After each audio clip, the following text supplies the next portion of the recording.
Em 2003, o Bulletin for Biblical Research, veja só o ano, 2003, teve a publicação desse artigo, Greek Grammar and the Personality of the Holy Spirit, a gramática grega e a personalidade do Espírito Santo. Esse artigo foi publicado por Daniel Wallace, no Seminário Teológico de Dallas.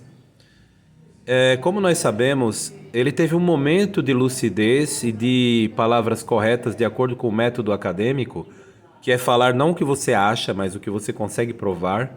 Então, ele, imbuído desse tipo de pensamento, teve um momento de lucidez e acabou falando a verdade sobre o tema.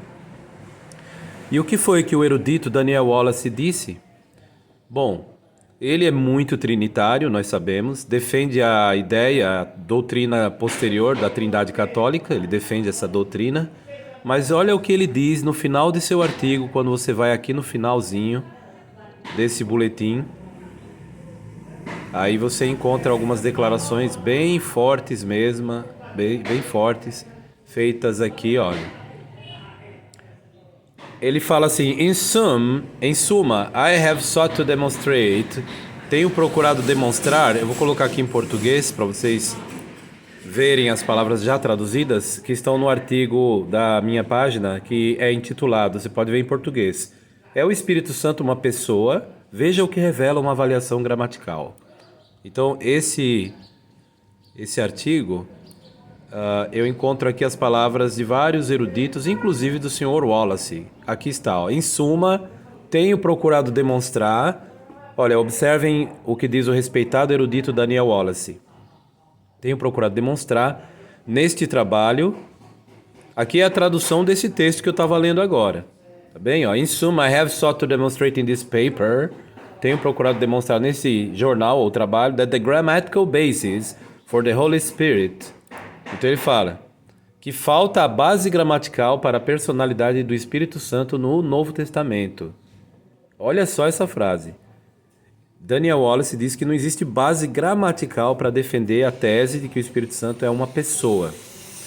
E você encontra aqui nesse artigo que eu escrevi o link, né? A referência, você clica aqui e vai abrir esse artigo em inglês original do Bulletin for Biblical Research, BBR, né? Mas, olhando lá ainda no boletim, é notável o que ele fala no último parágrafo, meus amigos. Olha o que ele diz. In general, só que aqui eu não tenho traduzido, olha, eu vou traduzir para vocês. As palavras do próprio Dan Wallace. In geral, I would agree with Alistair McGrath, eu concordaria com Alec McGrath, que escreveu a obra Christian Theology and Introduction, uma introdução da teologia cristã, 1997. Aí ele fala assim, olha o que diz, ó, on how to construct the Trinitarian doctrine, de como construir a doutrina trinitária. Aí ele fala lá no meio do artigo, this is not to say, as palavras que Daniel Wallace respalda, olha, isso não é dizer that the scriptures contains, que as escrituras contenham a doctrine of the Trinity, a doutrina da Trindade. Rather, antes, Scripture bears witness. As escrituras dão testemunho to a God, de um Deus who demands to be understood in a Trinitarian manner.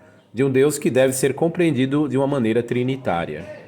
O ponto alto aqui é que ele diz que na escritura, the Scripture não contém, not to say that Scripture contains, não estou dizendo que contenha na escritura a doutrina da Trindade. Palavras que são apoiadas. E ele diz aqui, eu concordo com essas palavras de Alec McGrath. Ou seja, ele está dizendo, não tem na escritura a doutrina da Trindade. Ela precisa ser construída. Então, a partir de uma interpretação deles.